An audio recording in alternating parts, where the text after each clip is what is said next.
Merhaba arkadaşlar.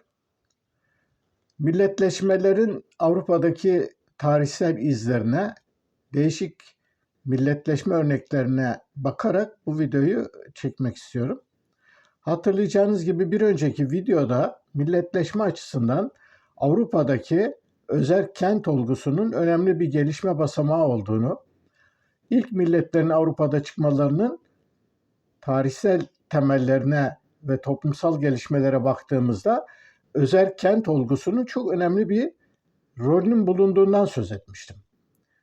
Ondan önce de biliyorsunuz Avrupa feodalizminin özgünlüğünün, siyasi parçalanmışlığın ne kadar önemli olduğundan söz etmiştim. Şimdi ben kent olgusunun, özerk kent olgusunun Avrupa'da milletleşme bakımından taşıdığı büyük önemi vurgulamış olmamla birlikte tek tek Avrupa'daki değişik milletleşme olgularına yakından baktığımızda bazı ayrıntılara dikkat edilmesi gerektiğini düşündüm. Yani şimdi benim bu anlatımımdan bakarak milletleşme olgusunun özerk kent olgusu üzerinden geliştiği ve esas olarak milletleşmenin böylelikle ortaya çıktığı gibi bir izlenim sizlerde oluşmuş olabilir. Oysa ki bu doğru değil. Yani özerk kent olgusu Avrupa'da milletleşme açısından çok önemli. Bunun ayrıntılarını bilmek neden ilk kez Avrupa'da sağlam, güçlü milletlerin ortaya çıktığını anlamak bakımından önemli. Fakat bütün milletleşmelerin ki biliyorsunuz millet olgusu sonrasında bütün dünyaya bir salgın gibi yayıldı ve bugün dünyada egemen toplumsal birim olarak görünen en kalıcı ve güçlü yapı milletler. Fakat bütün milletlerde bu özerk kent olgusunun gelişmesi ve kentlilik üzerinden milletleşmenin ortaya çıkması gerekmiyor.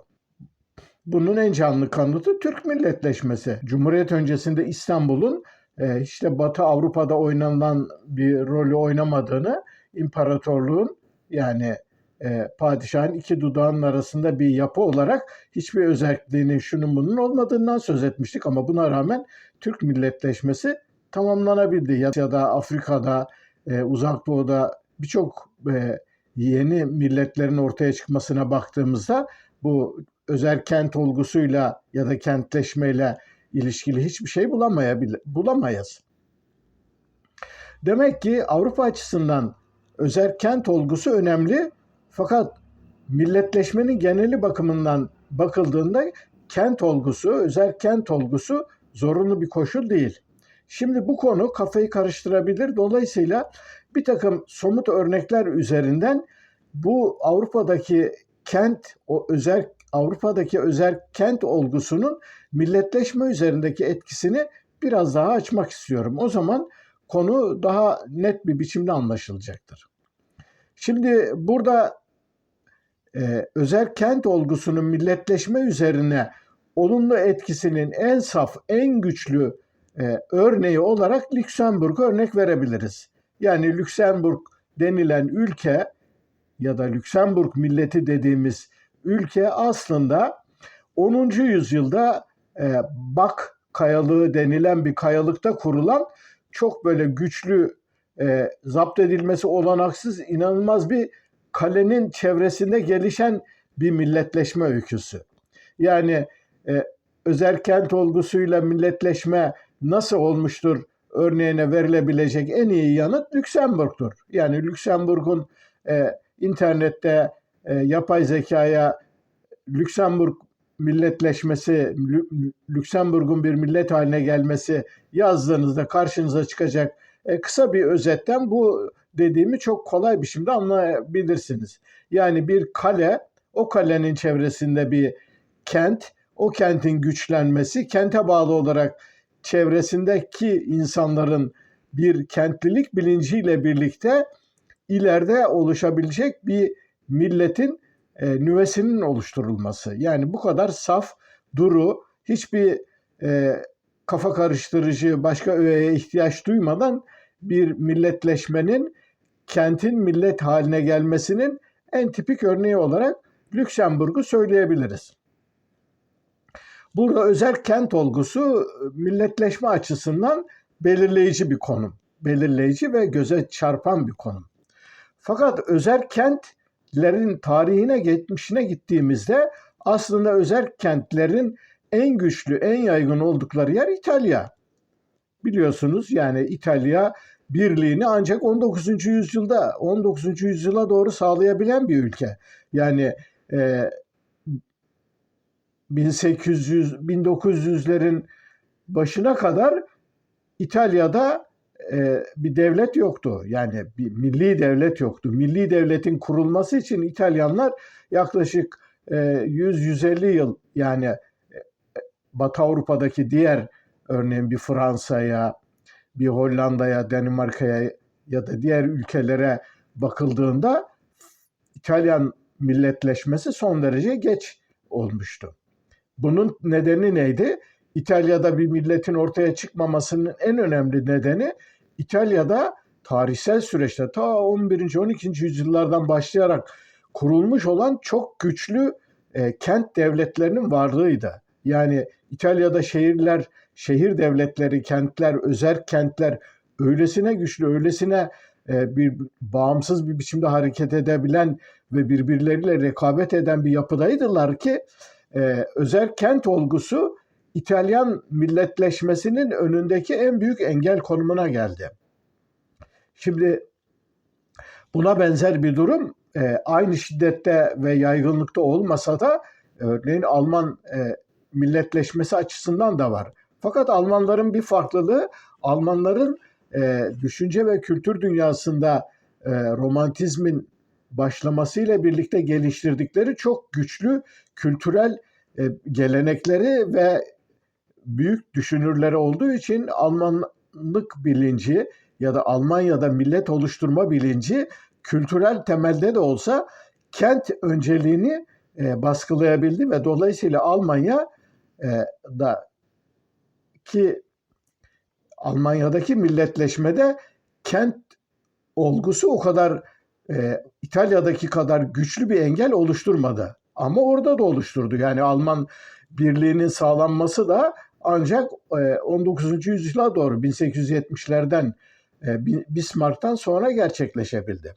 Şimdi burada ne görmüş oluyoruz? Aslında aynı bir olgu, yani özel kent olgusu Lüksemburg'da çok başarılı bir biçimde kentin millete dönüşmesini, hikayesini bize anlatıyor ki buna benzer bir özellik aslında Hollanda milletinin ortaya çıkmasında da var. Yani Hollanda'nın gelişmesine, Hollanda'da millet oluşumuna baktığımızda Hollanda'da aslında çok güçlü bazı kentlerin ta 12. 13. yüzyıldan itibaren başlayan birliktelikleriyle gündeme geldi. Yani Amsterdam, Utrecht, Leiden, Haarlem gibi çok önemli Hollanda şehirleri 12. 13. yüzyıldan sonra bağımsız ve kendi başlarına kendi şeylerini yürütebilen, kendi konumlarını yürütebilen bir duruma gelmişlerdi. Fakat Hollanda'nın bulunduğu coğrafya, daha önceki bir videoda da söz etmiştim, alçak bölgeler dediğimiz deniz seviyesinin altında bir bölge olduğu için ve esas olarak değişik nehirlerin bataklıklarla kaplı, deltalarıyla kaplı bir bölge olduğu için Hollanda'daki değişik kent devletleri, Hollanda'daki değişik kentler birlikte yaşayabilmek için işbirliği yapmak zorunda kaldılar. Yani bunların işbirliği yapmaları öylesine zorunlu bir olaydı ki denizin ülke topraklarına girmesini engellemek için setler yaptılar. Bu setler sayesinde taşkınları engelleyerek ülkelerini oluşturdular. Ve bu olağanüstü, inanılmaz bir mücadele olduğu için bu zorlu görev sırasında Hollanda'daki güçlü kent devletleri birbirleriyle işbirliği yaptılar. Çünkü bu işbirliği olmadığında hiçbirisi varlık gösteremeyecekti. Oysa ki İtalya'da böyle değildi. İtalyan kent devletleri özellikle denizcilik ve ticaret sayesinde yurt dışına giderek, örneğin Cenevizlileri düşünün, Cenevizlileri düşünün, Floransalıları ve Venediklileri, bütün bunlar dünyanın dört bir yanına denizcilik vasıtasıyla giderek oralarda ticaret sayesinde büyük zenginlikler elde ettiler. Ama Hollanda'daki kent devletlerinin böyle olanakları yoktu ve onlar öncelikle hayatta kalabilmek için işbirliği yapmak zorundalardı. Bu işbirliği süreci içerisindeki Hollanda milletleşmesinin özgünlükleri ortaya çıktı. Yani milletleşme açısından baktığınızda örneğin Fransa ile Hollanda'yı karşılaştıralım. Arada devasa farklar olduğunu kolaylıkla göreceğiz. Bir kere Fransa'da örneğin Fransa topraklarında yaklaşık bugün bile 9-10 tane farklı dil konuşan topluluk var. Ama Fransa milletleşmesi tek dil üzerinden gelişmiştir. Tek dil üzerinden geliştiği için Fransa'da farklı bir dil konuşmak mümkün değil. Yani Oksidanlar, Bretonlar, Korsikalılar, birçok böyle farklı diller konuşan toplulukların o dillerine özgürlük ve resmiyet kazandırma olmamıştır. Oysa ki Hollanda'da dil konusunda hiçbir zorlama yoktur. Yani farklı dillerde de olabilirsiniz ama bu farklı diller konuşmak Hollanda milletinden olmanızın önünde engel değildir. Dil açısından baktığınızda İsviçre örneğin bu konuda daha aşırı bir örnektir. İsviçre Avrupa'nın en eski milleti. Yani kuruluşu 1200'lerin sonuna, 1300'lere kadar gidiyor. Bu özgünlüğü nedeniyle İsviçre'yi ileride de ayrı bir başlık olarak ele almayı zaten düşünüyorum. Burada anlatmak istediğim şu. Yani bir milleti oluşturan değişik unsurlar ve gelişmeler göz önüne bulunduğunda örneğin kentlilik olgusu Avrupa'daki milletleşmeler açısından önemlidir. Fakat kentlilik olgusunun milletleşmeler açısından önemli olması bir Lüksemburg'da çok olumlu bir seyir izlerken bir İtalya'da olumsuz bir rol oynamış ve milletleşmenin önünde en büyük engel durumuna gelmiştir. Almanya'da da keza böyledir.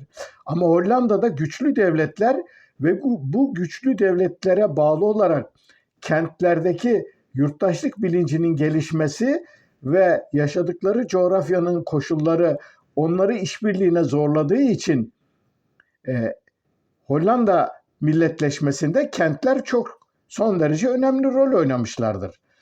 Hatırlayacağınız gibi bir önceki videoda Avrupa tarihi açısından Hansa Birliği'nin yaklaşık 100'e yakın kent devletinin katıldığı Hansa Birliği'nin bu dönem bir dönem çok büyük etkisinin olduğunu ve bazı merkezi krallıklara kafa tutabilecek bir konuma geldiğinden söz etmiştim. Buna benzer Avrupa'da başka birlikler de olduğundan, örneğin Ren Birliği'nden falan söz etmiştim. İşte Hollanda'nın milletleşmesinde bu Hansa Birliği'ne katılan güçlü Hollanda özel kentlerinin büyük rolü vardı. Yani Hollanda'da özel kentlerin böylesine güçlü rollerinin olması aslında Hollanda'da kalıcı ve güçlü bir imparatorluk ya da merkezi krallığın başından itibaren oluşmamış olmasıyla da ilgiliydi. Yani Hollanda tarihi boyunca önce Frankların egemenliği altına girdi. Ta eskiden Roma'nın özellikle güney bölgelerde Roma'nın etkisi vardı. Roma'dan sonra Frank Krallığı'na yaptı. Sonra Habsburglar burayı hakim oldular. Yani kısacası Hollanda'nın bulunduğu bölgedeki kentler kendi güçlerini koruyabilmek ve bağımsızlıklarını sürdürebilmek için yabancı güçlere karşı başlangıçtan itibaren bir arada mücadele etme ve bir arada direnme bilincini geliştirmişlerdi. Yani dolayısıyla Hollandalılığın temelinde bu bir arada iş yapabilme, bir arada kentlerin varlıklarını sürdürebilme iradelerinin çok büyük bir rolü var. Şimdi kabaca bu söylediklerimden ne sonuç çıkmış oluyor? Bu söylediklerimden yani Lüksemburg'un en olumlu örnek olarak anlatılmasıyla birlikte benzer bir biçimde güçlü özerk kentlerin Hollanda milletleşmesindeki tarihi ve çok önemli rolünü vurguladıktan sonra konuyu şuraya getirmek istiyorum. Yani bir önceki videoda Avrupa'da milletleşmenin önemi açısından özerk kent olgusunun büyük bir önem taşıdığını vurgulayarak buna ilişkin belli noktaları anlatmaya çalışmıştım. Fakat benim bu anlatımımdan eğer konunun bu yanında yani özerkent olgusunun kendiliğinden zorunlu bir biçimde ve doğrudan milletleşmeye yol açacağı gibi bir izlenim vermiş olmak istemiyorum. Bu doğru değil. Peki bu durum nasıl olabiliyor? Yani herhangi bir özellik, herhangi bir yapı, yani milleti oluşturan herhangi tarihsel, toplumsal bir özellik ya da milletin öğeleri sayılabilecek belli özelliklerin ülkeden ülkeye, bölgeden bölgeye bu kadar farklı biçimde rol oynamaları nasıl mümkün olabiliyor? Özerkent olgusunun milletleşmeyi destekleyen bir olgu olduğundan söz ettim. Ama parantez açarak özerkent olgusunun aynı zamanda milletleşmenin önünde bir engel, milletleşmeyi geciktiren bir unsur olabildiğini de söyledim. Bu konuda Almanya ve özellikle de İtalya örneğini verdim. Şimdi aynı durum yani milleti oluşturan öğeleri ele aldığımızda karşımıza yine çıkacak. Yani henüz ayrıntılı biçimde bu konulara girmedik ama diyelim milletleşme olgusu açısından dil çok önemli bir olay biliyorsunuz. Türk milletleşmesi ve Türk milletleşmesinin Fransa örneğini takip etmesinin bir sonucu olarak bugün bile bu olayın sancılarını yaşıyoruz. Yani ülkemizde farklı diller konuşan topluluklar var ve bütün bunlara rağmen Türk milletinin tanımında vatandaşlık ve anayasaya bağlı olarak bir vatandaşlık tanımı yapıldığı için kendini Türk milletinden sayan herkes Türktür diye bir tanım var. Ya da şimdi böyle olunca bu tanım aynı zamanda Türkçe ile milletleşmeyi özdeşleştirmiş bir durumda. Dolayısıyla da bugün örneğin işte farklı diller, Kürtçenin, Çerkezcenin, Arapçanın ya da işte Boşnakçanın yani farklı dillerin resmi dil statüsüne kavuşturulması, bu dillerde eğitim öğretim yapılabilmesi, devlet dairelerinde bu dillerin de kullanılması gibi öneriler gündeme geldiğinde Türkiye'de yer yerinden oynuyor. Yani çünkü böylesi bir talebin Türk milletinin yok olması anlamına geleceğini, millet olmanın esasının esas olarak aynı dil birliği olduğu gibi bir anlayış var. Peki bu anlayış doğru mu? Evet, Fransa açısından doğru. Gelinen noktada Türkiye açısından da doğru. Çünkü herkesin çocukluktan itibaren, ilkokuldan itibaren öğrendiği, bildiği, ettiği şey bu. Ama şimdi bir İsviçre'ye bakın. İsviçre'de farklı diller var. Yani belli kantonlar, belli diller oralarda resmi dil olarak kullanıyor. Birisinde Almanca, birisinde İtalyanca, birisinde Fransızca. Peki ama Avrupa tarihi açısından baktığımızda Avrupa'nın en eski ulusu İsviçre. Hem de çok özgün, güçlü, kalıcı, millet olma bilinci son derece gelişkin bir topluluk. Demek ki tarihsel biçimlenmeye bağlı olarak dil birliği milletin oluşması açısından zorunlu bir olay değil. Yani örneğin Afrika'daki, Asya'daki birçok ülkeye bakın. Örneğin Hindistan'ı düşünün. Hindistan'da resmi dil İngilizce. Fakat Hindistan'da yüzlerce, abartmıyorum, yüzlerce dil var ve bu dillerin çoğunun bulundukları bölgelerde kullanılması, resmi dil olması falan hiçbir engel yok. Yani ama bu Hintlilik bilinciyle ya da Hint milletleşmesiyle bunun bir karşıtlığı yok. Demek ki burada şunu anlatmaya çalışıyorum. Milletleşme gibi millet olgusunu tartışırken millet olgusunu dar bir kalıba, belli bir tanıma sınırlandırarak o tanım çerçevesinde buna uyan milletleşme örneklerinden söz ederek millet konusunun bütününü anlayamayız. Millet konusunun bütününü bu biçimde anlayamamamızın temel nedeni aslında millet olgusunun insan türünün gelişmesinin bir sonucu olarak farklı bölgelerde, farklı coğrafyalarda aldığı farklı biçimlenmeleri doğru yorumlamak gerekiyor. Şimdi bu dediğim ne anlama geliyor? Hatırlarsanız bir diğer videolar dizisinde evrim bilgisinin gelişmesinin değişik düşünce alanlarında düşüncelerin biçimlenmesi ve onların geliştirilmesi bakımından ne kadar hayati bir rolünün olduğunu anlatmaya çalışıyorum. Şimdi millet olgusunu bu perspektiften aldığımızda aslında şuna bakmamız gerekiyor. Şimdi bugün dünyadaki bütün farklı milletler, devletlerin hepsi genetik olarak baktığımızda aynı insan türüne ait. Yani bilimsel olarak açıklanmış, tanımlanmış farklı özelliklerle belirlenebilecek ırk denilen bir olayın da olmadığını biliyoruz.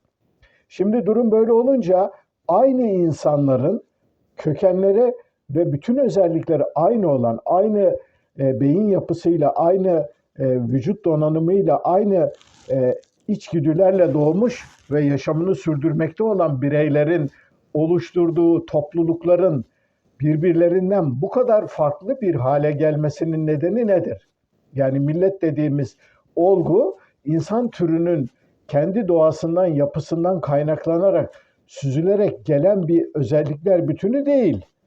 Milletleşmenin tarihi topu en eski Avrupa milleti olarak biraz önce oluşan Lüksemburg'dan söz ettim ya da İsviçre'den söz ettim. Onların tarihi bile 14.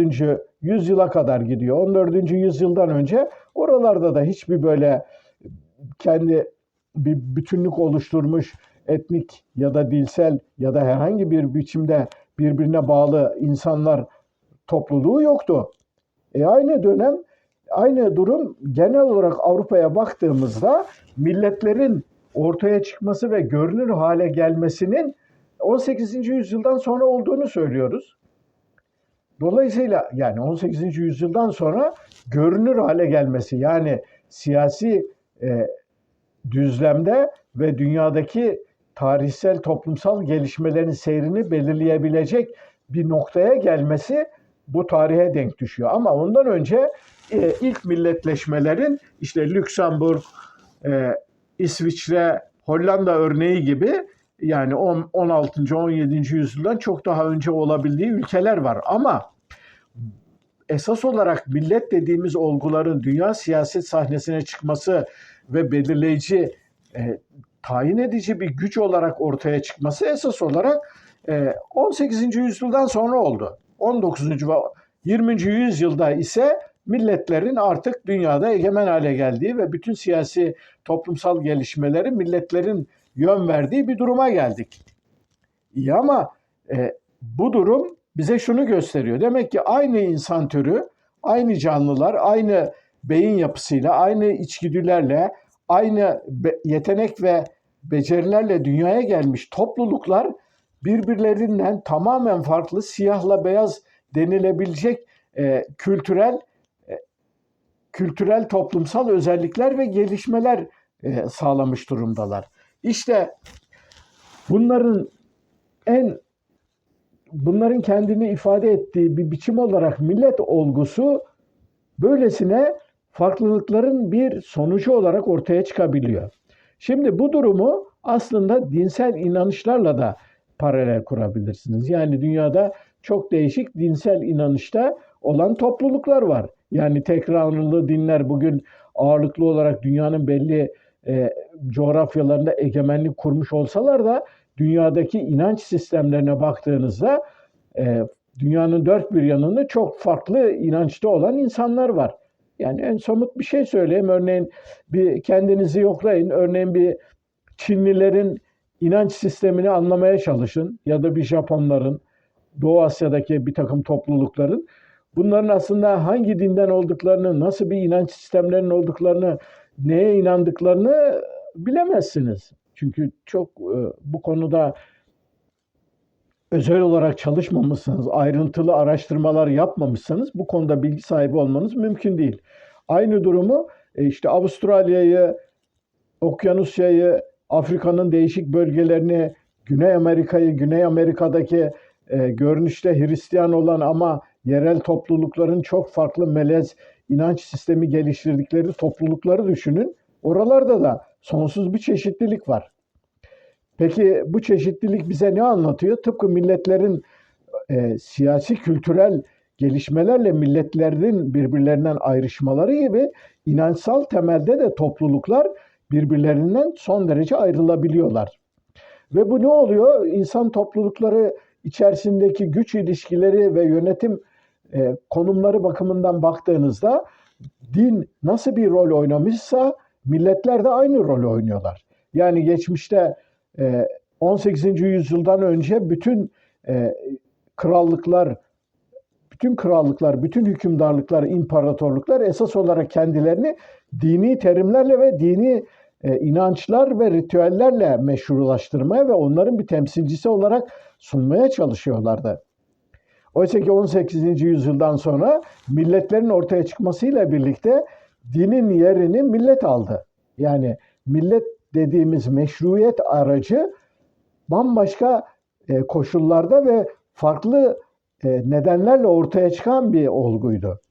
Zaten millet konusunu ve milletleşme konusunu bu kadar çetrefilli ve anlaşılmaz kılan da aslında bu. Dolayısıyla bu konuyu iyice kavrayabilmemiz için değişik milletleşmelerin geçmişine, millet olgusunu oluşturan değişik öğelerin nereden ve nasıl geliştiklerine bakmaya çalışıyoruz. Bu videolarda uzun uzadıya bu kadar ayrıntıya girmemin nedeni esas olarak bu. Beni dinlediğiniz için teşekkür ederim. Destek veren, yorum yapan, eleştiren bütün arkadaşlara teşekkür ediyorum. Bir sonraki videoda buluşana kadar hoşça kalın.